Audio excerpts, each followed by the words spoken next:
حوالي اسبوع اعلنت شركه سامسونج عن ساعتها الجديده جالاكسي ووتش 6 كلاسيك استرو، وده اصدار محدود نازل للمنطقه العربيه فقط. في الاصدار ده سامسونج بتشكر فيه العرب لاسهاماتها العلميه بالذات في رياضيات الوقت وعلم الفلك، في محاوله لسامسونج للربط بين الماضي والحاضر.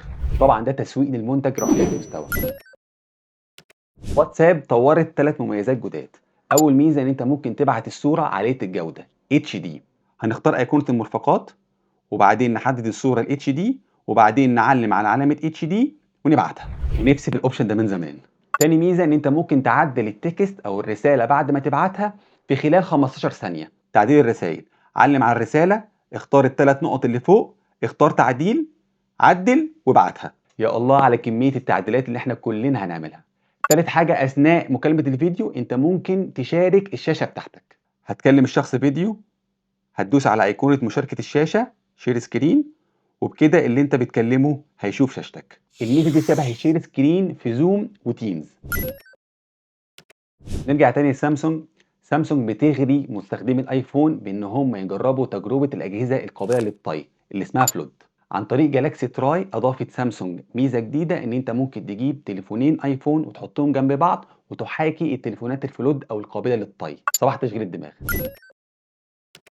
تطبيق الجيميل اخيرا بقى جواه ترجمه مباشره على برنامج الاندرويد وعلى الاي او اس، فبدل ما انت كنت بتنسخ الكلام اللي جوه الايميل وتترجمه في برنامج خارجي بقيت تترجم بشكل مباشر جوه البرنامج. انا حاولت اجرب الميزه دي ما لقيتهاش، بس الخبر بيقول ان المستخدمين هيشوفوا الميزه دي بشكل تدريجي، يعني اما هتلاقيها دلوقتي يا اما هتستنى شويه وهتلاقيها. جوجل اضافت ميزه الطقس لجهات الاتصال الخاصه بالبرنامج بتاعها جوجل كونتاكت، فاللي انت بتتصل بيه بتعرف عنده الطقس اخباره ايه، فالطقس لو مش كويس هتاجل اتصالك او هتطمن عليه في اول المكالمه. وطبعا الميزه دي موجوده بس للناس اللي ساكنه بعيد عنك مش الناس القريبه منك. واتساب اضافت امكانيه القنوات جوه التطبيقات بتاعتها، والحلو في الميزه ديت ان اسم القناه بس اللي بيظهر، رقم تليفون صاحب القناه مش بيظهر، وكمان رقم تليفون المستخدم مش بيظهر، حاجه شبه الصفحات اللي في اللينكد ان وفي الفيسبوك. هتلاقي القنوات في المكان اللي كان قبل كده اسمه ستيتس هتلاقي اتبدل باسم ابديت. هتدور على القناه اللي انت عاوزها واعمل لها فولو على القناه بتاعتي في الواتساب. في تحديث جديد للاندرويد هيزود سرعه التطبيقات 30% زياده. التحديث هيتم في الاي ار تي او اندرويد ران تايم، وده الانجن او المحرك اللي بيشتغل في الباك اند او الخلفيه بتاعه الاندرويد. التحديث ده هيتم للي عنده اندرويد اصدار 12 فيما فوق، لو معاك جهاز قديم غيره بسرعه. سامسونج حدثت المساعد الذكي بتاعها بيكسبي، مش بس بيميز صوتك، دلوقتي يقدر يحاكيه، يعني انت ممكن تكتب له تكست وهو يحوله فويس بنبرة صوتك عن طريق الذكاء الاصطناعي. الطريقة: افتح بيكسبي، ادخل على السيتنج، اختار لانجويج اند فويس ستايل، دوس على كرييت كاستم فويس تحت الشاشة. هيطلب منك تنزيل كام برنامج من جالاكسي ستور، نزل البرامج دي، بعد كده دوس على زرار ستارت عشان تبدأ تدخل صوتك، والميزة ديت هتنزل تدريجيا للمستخدمين بس ما فيهاش عربي للأسف. اللي عايز يجيب جهاز فلاج شيب او جهاز عالي اندرويد اكيد حاول يقارن ما بين جالاكسي اس 22 الترا وجالاكسي اس 23 الترا عشان هما شبه بعض جدا. فانت ممكن تعتبر اس 23 الترا اصدار محدث من اس 22 ولكن جاي بكاميرا 200 ميجا بكسل مكان الكاميرا 108 ميجا بكسل، ومستشعر كاميرا افضل، وكمان البروسيسور السناب دراجون 8 بالاصدار الثاني او الجيل الثاني. طب هل الفرق ده يستاهل تدفع حوالي 7000 جنيه فرق؟ الإجابة هتختلف من حد للتاني، ولكن بالنسبة لي تستاهل. وده هيخليني أقول لكم خبر إن سامسونج نزلت الواجهة الجديدة One UI 6 واللي فيها مميزات كتيرة هقول لكم أهمها. أول حاجة إن الكويك بانل شكلها اتحسن كتير.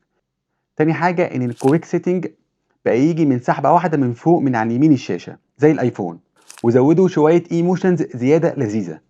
رابع حاجة شكل الميديا بقى ويفي وهي شغالة. خامس حاجة أشكال الساعة في اللوك سكرين بقت ألذ. وسامسونج نزلت الواجهة دي بس للأندرويد 14 للأجهزة الجالاكسي اس 23، والواجهة دي فيها مميزات تانية كتير. لو أنت مهتم اكتب لي في التعليق عشان إن شاء الله أعمل فيديو إضافي. شركة اوبن اي اي ودي الشركة المطورة لشات جي بي تي عملت اديشن انتربرايز للشركات الكبرى اسمه شات جي بي تي انتربرايز. فبالاضافة للحاجات الكتيرة اللي بيعملها شات جي بي تي من اصلاح اكواد، من كتابة ايميلات، من رد على اسئلة، شات جي بي تي انتربرايز بيعمل مميزات تانية زيادة. أسرع مرتين، كاستمايزد بحيث إن الشركة تقدر تختار الشكل الملائم لشغلها. مثلا ممكن تعمل ايميل تمبلت بحيث الايميلات تترد عليها في اطار معين تحدده الشركه. ممكن تحط للشات بوت او الشات الالكتروني شويه حاجات علشان يرد بشكل معين هي عايزاه دايما. الاناليتكس بيطلع تحاليل للبيانات والاكتيفيتي بتاعت الموظفين بحيث صناع القرار يقدروا يستخدموا دوت في ان هم يطوروا الاداء ويطوروا الشركه. ادمن كونسول، في كونسول او بلاتفورم الادمن بيتحكم فيه في صلاحيات الناس اللي هتخش على الشات جي بي تي انتربرايز. الشات جي بي تي فيه خصوصيه اكتر وامان.